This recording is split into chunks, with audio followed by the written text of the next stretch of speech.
Every night I find myself in Willowdale. A thick fog spreads over the gardens, and I remember the tall, ruined walls that have been burned by fire. But I can never step inside because I know that the secrets hidden there will never die. Shadows play among the ancient tree branches, and through the broken windows of the mansion, invisible eyes seem to follow me. Every night I wake up with a pounding heart from the fear of these dreams, and a longing for a past I don't understand grows inside me. On my trip to Montlaven, I met him, Sebastian Lawrence, a calm and mysterious man with sadness in his eyes. Everyone talked about him as the rich owner of Willowdale, a man who had lost his wife. From the moment I saw his serious and sorrowful face, I felt as if fate had written a new path for me. Our conversations were brief but full of unspoken words. There was something in his voice that pulled me toward him, perhaps a secret that had not yet been revealed. Love grew between us, simple and pure, but also sudden. One day by the beach, Sebastian asked me to be his wife. In my excitement, I accepted without knowing that a dark shadow was waiting for me in my new life. With each step I took toward him, a hidden fear grew inside me. Was love enough to save me? Sebastian seemed to be hiding something in his heart, something that had not yet come to light. The mansion of Wilodale was grand but filled with mystery. When I entered, the servants welcomed me with respect, but also with cold eyes. From the beginning, I felt that this was not truly my home.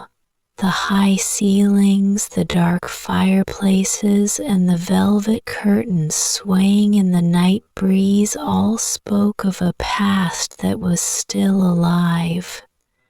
As I held Sebastian's hand, a subtle chill ran through my fingers.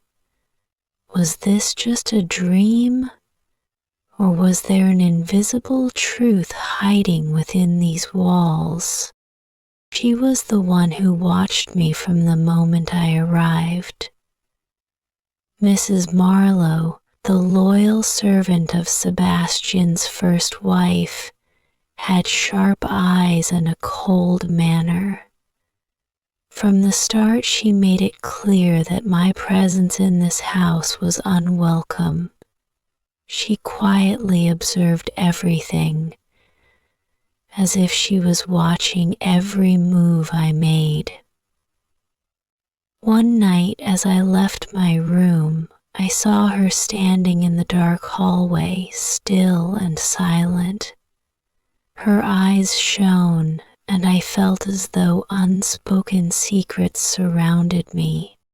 Her name was everywhere, Elizabeth Lawrence. People spoke of her beauty, grace, and perfect character. Her clothes were still in her special room. Her scent lingered in the house, and with every step, every look, I felt I could never take her place. Jealousy cast a heavy shadow over my heart. Was Sebastian still in love with her? Or was there something deeper hidden in the memories of the past? One night I walked down a dark corridor and came across a closed door. I opened it and entered a room that seemed to belong to the past. Elizabeth's room, untouched and complete. The moonlight shone through the half-opened curtains onto a bed covered with white sheets. I heard the sound of rustling clothes from behind me, and suddenly a cold voice said, "You shouldn't be here." I turned around to see Miss Marlowe staring at me with angry eyes. One night I found Sebastian in the mansion's library, lost in thought. When I asked him about Elizabeth, he suddenly fell silent. Then, with a cold voice, he said, "You don't know anything. Elizabeth was not who everyone thought she was." There was pain in his eyes that made my heart tremble. Was he afraid to tell the truth, or was there something more hidden beneath the surface of this story? After a terrible storm, an old boat was found near the mansion, with Elizabeth's body inside. But how could this be? Everyone thought she had disappeared at sea. The news spread like a quiet earthquake among the servants and residents of the mansion. Mysterious looks and fearful glances appeared in everyone's eyes. Mrs. Marlowe stood in the dark hallways at night, staring coldly at the sea. That night the truth came out. Sebastian, with eyes full of pain, said to me, "I killed Elizabeth.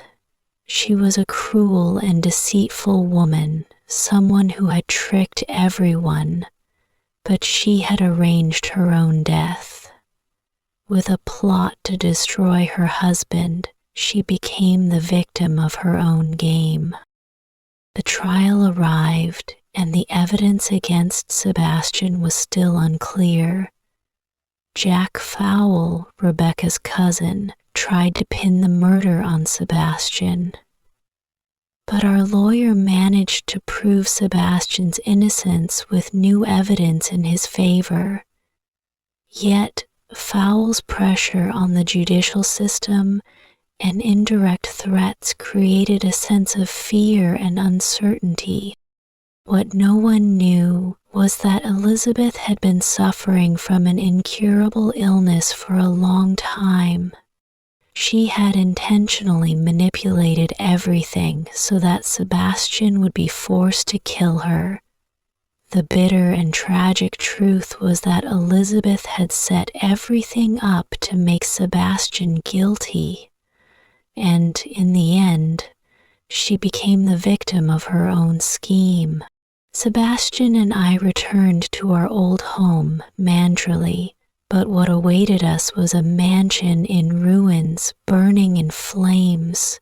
The house, which had once been full of life and sweet memories, was now destroyed. The truth that we had unknowingly uncovered was now like ashes lost in the fire. Mrs. Marlowe, who had always watched us with cold, mysterious eyes, was unexpectedly involved in this disaster. She set the house on fire and ran away. When we arrived at the mansion, nothing remained except ruins and destruction. In the end, nothing was left. Sebastian and I had no place to live anymore. Only the shadows of the past remained in our minds, and the bitter, bitter memories of everything that had happened. No one knew what our future held, but the past, lost among the flames and smoke, could never be returned. Thank you for watching this video. If you liked the video, please like the video and subscribe the channel and comment me about stories.